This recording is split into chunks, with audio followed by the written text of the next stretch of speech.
नमस्कार। मेरी आज की रचना का शीर्षक है बदलना तो पड़ेगा ही। दादी सुबह सुबह ब्रह्म मुहूर्त में उठ जाती थी। माँ 6-7 बजे के आसपास उठती थी। पत्नी 7-8 बजे तक उठने लगी और अब बहू 8-9 बजे तक उठती है। ज़माना बदल रहा है, हमें भी बदलना तो पड़ेगा ही। दादी घर के सारे काम खुद कर लिया करती थी। माँ ने मदद के लिए एक बर्तन वाली रख ली। पत्नी ने उसके साथ ही कपड़े धोने के लिए और झाड़ू पोछे के लिए बाई रख ली।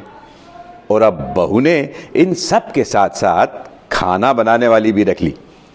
ज़माना बदल रहा है, हमें भी बदलना तो पड़ेगा ही। दादी दादाजी के सामने कभी कुछ नहीं कहती थी। माँ अपनी बात धीरे से कह दिया करती थी। पत्नी अपनी बात कहने के लिए कभी कभी बहस भी कर लिया करती थी।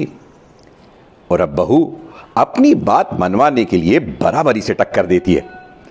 ज़माना बदल रहा है, हमें भी बदलना तो पड़ेगा ही।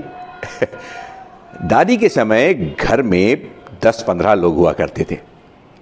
माँ के समय घर में 7-8 लोग थे और पत्नी के समय 4-5 लोग थे। और अब बहू के समय केवल 2 ही रह गए और तीसरे के लिए भी सोच रहे हैं। ज़माना बदल रहा है, हमें भी बदलना तो पड़ेगा ही। धन्यवाद।